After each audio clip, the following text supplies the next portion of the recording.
앙반테 티스라네나 사하 반자실랑 담망야자미 아누카한가트와 실랑데타 네반데 두티암비 아항반데 티스라네나 사하 반자실랑 담망야자미 아누카한가트와 실랑데타 네반데 다티암비 아항반데 티스라네나 사하 반자실랑 담망야자미 아누카한가트와 실랑데타 네반데 야마와다미 타와데타 나모 타사 바가와토 아라하토 삼마 삼부타사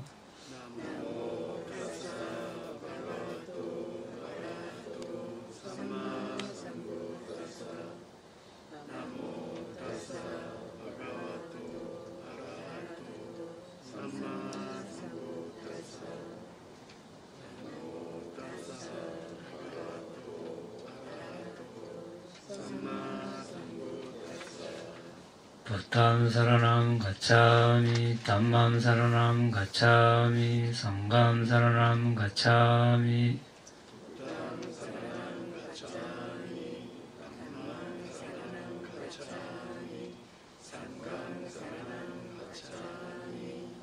Tutiyampi buddham saranam gacchami, tutiyampi dhammam saranam gacchami, tutiyampi sangham saranam gacchami.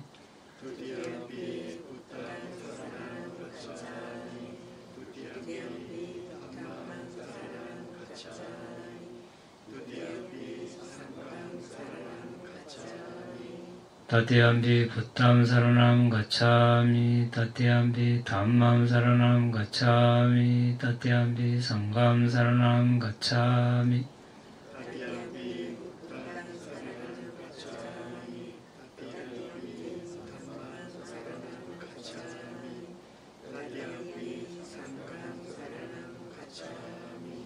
Tisaranam kamanam paripunnam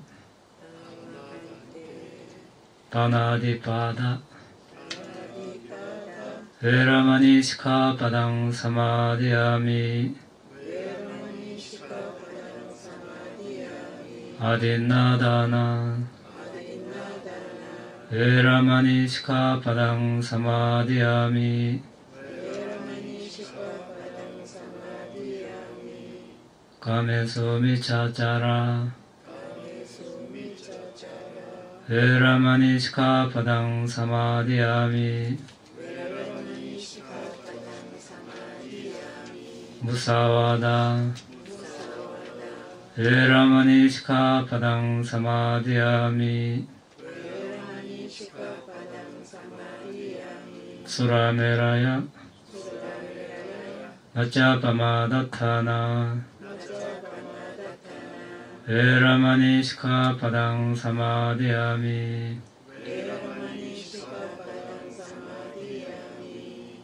Tisaranena saha panchasillang dhammang sadhukang gatva apamadena sampadeta.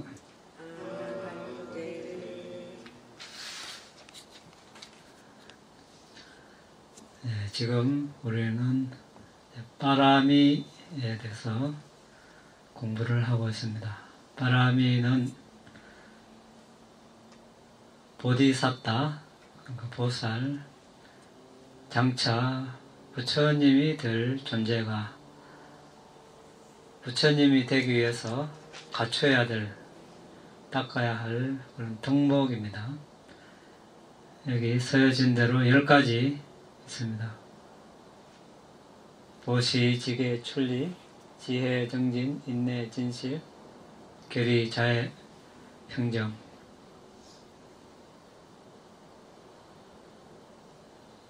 이것을 완벽하게 다 닦아야 부처님이 됩니다. 그래서 이 10가지 바라미를 닦는 과정을 살펴봄으로써 우리가 부처님에 대해서 이해를 할 수 있고 또 불교에 대해서 이해를 좀 더 잘 할 수 있을 것입니다.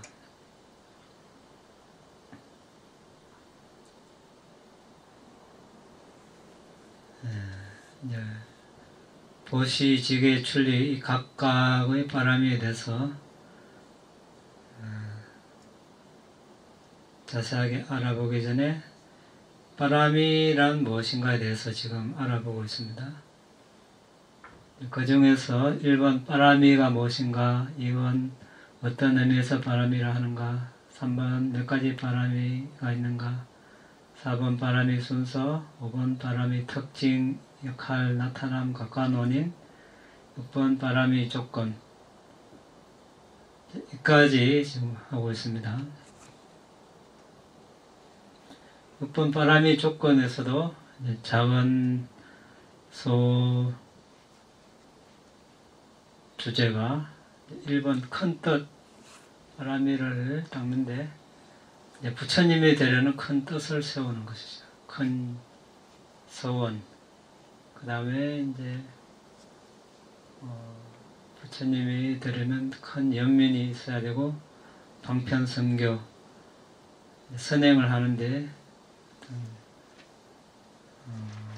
능숙한 지혜를 방편선교라고 합니다. 이 바라미를 닦는데 아주 능숙하게 닦는 것. 3번 붓다가 부처님이 되려는 4가지 토대, 6번 16가지 정신적 성향, 4번 5번 바라미를 닦는 이익과 닦지 않는 위험. 다 우리가 공부했습니다. 지난 본문을 살펴보면 다 있습니다. 6번이 선행구성 15법과 5 수성한 지혜 이렇게 되어 있습니다. 이것은